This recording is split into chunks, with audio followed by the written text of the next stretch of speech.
Good morning students. मैं सामने लेके आया हूँ आपको क्वेश्चन नंबर 57 जिसे मैंने पूरा सॉल्व किया है, जिससे आपको रिवैल्यूएशन अकाउंट भी बनाना आएगा, पार्टनर्स कैपिटल अकाउंट भी बनाना आएगा, रिवाइड बैलेंस शीट भी आपको पता लग जाएगी किस तरीके से बनाते हैं। मैंने पहले टॉपिक में आपको ये सारी बातें सिखाई हुई है कि revaluation account, partners capital account और बैलेंस शीट कैसे बनती है। अब जैसे क्वेश्चन नंबर 57 मैंने आपको लिया है, X and Y are a partner. X और वाई दो पार्टनर थे, उनके रेशियो 5:3 थे। Following balance sheet as 31 March 2019, ये बैलेंस शीट दे रखी है जिसमें कैश एट बैंक था, सैलरी डेटर्स लेस प्रोविजन 600, 19,400 था, स्टॉक 25,000 का था, फिक्स्ड एसेट्स 80,000 की थी और प्रॉफिट एंड लॉस अगर एसेट साइड मिलता है तो लॉस होता है। ऐसे क्रेडिटर्स थे 15,000 के, प्रोविडेंट फंड था 10,000 का, वर्कमैन कंपनसेशन रिजर्व थे 5,800 के और कैपिटल के बैलेंस 70 और 31,000 ये दे रखे थे। इसके साथ साथ नीचे एडजस्टमेंट थी, they admit Z into the partnership on 1 April 2019। Z को एडमिट किया 1/8 शेयर के लिए इन ए प्रॉफिट।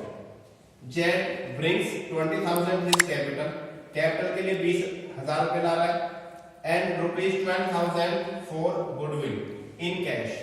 कैश में 12,000 रुपए गुडविल के लिए ला रहा है, 20,000 रुपए कैपिटल के लिए ला रहा है। Goodwill in cash, Z acquire his share entirely from x, सारा का सारा हिस्सा एक्स को से ले रहा है, यानी कि यहाँ सैक्रिफाइस एक्स कर रहा है और कोई सैक्रिफाइस नहीं कर रहा है, एक्स से सारा हिस्सा ले रहा है। बात ध्यान रखनी है क्योंकि सैक्रिफाइसिंग यहाँ आगे सिर्फ वो एक्स आया है, जब सैक्रिफाइसिंग पार्टनर्स निकालेंगे तो सिर्फ एक्स। ये रिवैल्यूएशन के बैलेंस है। Provident fund is to be increase by ₹10,000। Provident fund को 10,000 रुपए से इंक्रीज कर दिया गया है, यानी कि प्रोविडेंट फंड लायबिलिटीज थी, लायबिलिटीज इंक्रीज होती है तो debit side. Debtors are all goods, सभी डेटर्स अच्छे हैं। Thereafter no provision is required on debtors, debtors पे कोई प्रोविजन की रिक्वायरमेंट नहीं। 600 रुपए प्रोविजन बना रखा है, इसको बनाने की जरूरत नहीं है, डेटर्स हमारे बढ़ चुके हैं। तो ये क्रेडिट साइड आया 600 रुपीज, ये 5,000 रुपीज प्रोविडेंट फंड के वो डेबिट थे क्योंकि वो लायबिलिटीज अगर बढ़ती है तो डेबिट में, एसेट्स बढ़ती है तो क्रेडिट में। अब दोनों पॉइंट ये थे, स्टॉक इंक्लूडिंग ₹3,000, 3,000 रुपए का एक स्टॉक था फॉर एब्सोल्यूट आइटम्स, जो कि एब्सोल्यूट अप्रचलित होता है, एब्सोल्यूट आइटम हो गया, अब वो काम का नहीं रहा तो इसके अंदर 3,000 का स्टॉक कम हो गया। स्टॉक एसेट्स कम होगी तो डेबिट साइड आती है। Next, creditors are to be paid 1,000 more, creditors liabilities थे, अब जहां 16,000 थे वो 15,000 थे, वहां 16,000 देने पड़ेंगे, 1,000 रुपए ज्यादा देना पड़ेगा, तो 1,000 रुपए यहां निकालना है क्योंकि लायबिलिटीज इंक्रीज होगी। Fixed assets to be revalued at 70,000, at दे रखा हो, देखो क्वेश्चन में 2 दे रखा हो या एड दे रखा हो तो इसका मतलब होता है तक। इसका मतलब है कि फिक्स्ड एसेट्स रिवैल्यू 70,000 तक रह गई है, तो इसका मतलब पहले कितना था, पहले उसकी वैल्यू 80,000 थी, अब 70 रह गई है, तो इसका मतलब क्या है 10,000 रुपए से उसकी वैल्यू कम हो गई।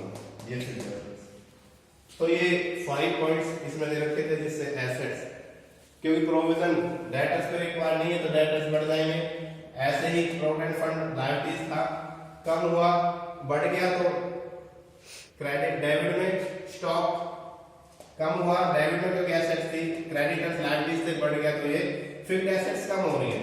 इधर का टोटल 90,000 हो गया, इसमें से 600 माइनस करके ये अमाउंट बचा 18,400। हमने पार्टनर्स को उनके ओल्ड रेशियो में बांट दिया। ओल्ड रेशियो में बांटने का कारण यह है कि ये ओल्ड रेशियो द्वारा कमाए गए प्रॉफिट्स होते हैं। अब इसके बाद हमने पार्टनर्स कैपिटल अकाउंट बनाया। सेकंड जो टॉपिक है वो पार्टनर्स कैपिटल अकाउंट है। पार्टनर्स कैपिटल अकाउंट में पार्टनर से रिलेटेड जितने आइटम्स होते हैं सारे लेंगे। सबसे पहले बैलेंस शीट के कैपिटल्स लेते हैं हम, एक्स और वाई की 70,000 और 31,000 ये दोनों।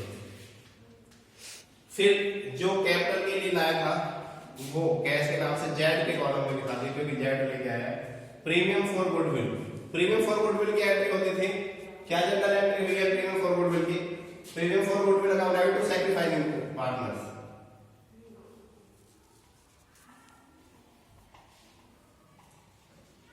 सैक्रिफाइसिंग यहाँ एक्स है, इसलिए एक्स क्रेडिट में तो क्रेडिट साइड नाम प्रीमियम फॉर गुडविल, तो प्रीमियम फॉर गुडविल के नाम से एक्स के कॉलम में 12,000 रुपए। अब दूसरा जो पार्टनर्स कैपिटल अकाउंट से हमें इसमें बैलेंस शीट से बटना होता है, एक तो हमने बांटा वर्कमैन कंपनसेशन रिजर्व 5800 का था, कोई लायबिलिटीज इसमें नहीं दे रखी, एडजस्टमेंट में नहीं दे रखी होती, तो ओल्ड पार्टनर्स में ओल्ड रेशियो में हमने इसके बाद जो प्रॉफिट एंड लॉस में बढ़ता है वो आइटम है प्रॉफिट एंड लॉस। अगर एसेट साइड दे रखा तो लॉस होता है, लॉस इधर बटेगा ओल्ड रेशियो में, ओल्ड रेशियो में यानी कि प्रॉफिट एंड लॉस 2400 को हमने ओल्ड रेशियो में बांट दिया, 8 है 5 और 3 तो 5, ये 8 3 24, तो ये हो गया 1500 और 900। फिर इसके बाद जो लॉस था ये लॉस ट्रांसफर हो जाएगा यहाँ पे, ये 11,500 और 6,900।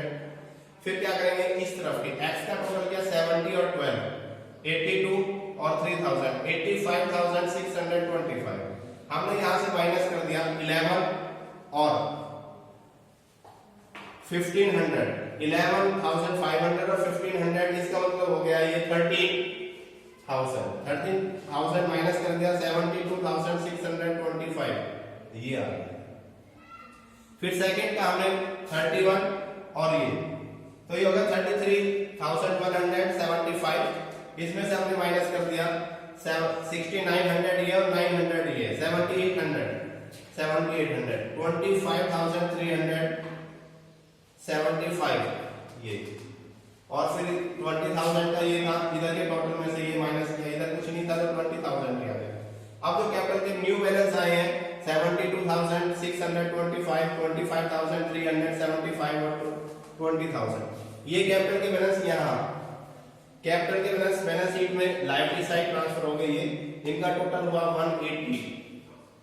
अब जो जो एसेट्स में चेंज हुए वो हम चेंज कर लेंगे। सबसे पहले कैश में चेंज होता है, कितना कैश का बैलेंस शीट में दे रखा है 5,000 हमने पहले दिया हुआ है, कितना दिया हुआ है 5,000 कैश का बैलेंस ये होंगे, 20,000 कैपिटल के लिए लाया था, उसके बाद 12,000 गुडविल के लिए लाया, कोई गुडविल पार्टनर द्वारा विड्रॉ नहीं की गई, तो टोटल 37,000 कैश का बैलेंस हो गया। हम रिवाइज बैलेंस शीट में जो जो चेंज होते रहते हैं 37,000 सबसे पहले हमने कैश में दिखाया।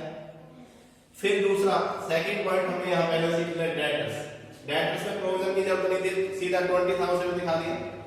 फिर नेक्स्ट स्टॉक 25,000 का 3,000 यहाँ से कम हो गया, डेबिट में एसेट दे रखी तो कम होती रहेगी, तो यहाँ 22,000 का दिखाया, ये 25,000 का 3,000 माइनस कर दिया यहाँ पे।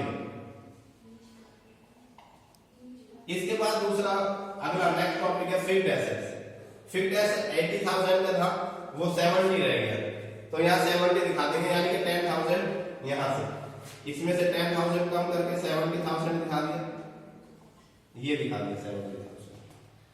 नेक्स्ट प्रॉफिट एंड लॉस, ये पार्टनर्स में बढ़ चुका था, अब दिखाना नहीं, जो आइटम पार्टनर्स के अकाउंट में बढ़ चुके वो नहीं दिखाना। यहाँ क्रेडिटर्स 1,000 मोर था क्योंकि 1,000 रुपए ज्यादा था क्रेडिटर्स, तो पहले क्रेडिटर्स कितने थे 15 के 1,000 और ऐड कर दिया हमने इसमें, अब ये 16,000 हो गया। यहाँ क्रेडिटर्स 16,000 हमने दिखाया। प्रोविडेंट फंड 10,000 का था, लेकिन यहाँ 5,000 और इंक्रीज हो रहा था, ये फंड 5,000, तो 10 ये और 5,000 ये, यानी कि बैलेंस शीट में जो दिखाएंगे वो रिवाइवल 15,000 पे। नेक्स्ट वर्कमैन कंपनसेशन में पार्टनर्स कैपिटल अकाउंट में आगे ये आ गए, बांट दिए गए तो बैलेंस शीट में वापस नहीं दिखाने, जो आइटम पार्ट बैलेंस शीट में दे रखे हैं और पार्टनर्स में डिस्ट्रीब्यूट कर दिए तो दोबारा बैलेंस शीट में नहीं दिखाने। इसके बाद सीधा कैपिटल, अब कैपिटल 3 हो गए थे एक्स वाई जेड। एक्स की थी 72,625, वाई की थी 25,375 और Z की थी 20,000, टोटल उसका 1,80,000 हो गया। 180 ये हो गया 15 ये, तो 1,33 और 16,000 ये 1,49,000 टोटल इसका टोटल। ऐसे ही 1,49,000 इसका टोटल। अगर दोनों का टोटल बराबर हो तो आपका क्वेश्चन सही है, वरना गलत है, कोई ना कोई बात इसमें रह चुकी है। तो इस तरीके से हम पूरा इसे सॉल्व करते हैं। किस तरीके से हमने पहले रिवैल्यूएशन अकाउंट बनाया, फिर पार्टनर्स कैपिटल अकाउंट बनाए, फिर बैलेंस शीट बनाई। तो ये 3 अकाउंट इस क्वेश्चन में बनाते हैं, रिवैल्यूएशन, पार्टनर्स कैपिटल अकाउंट और बैलेंस शीट। धन्यवाद।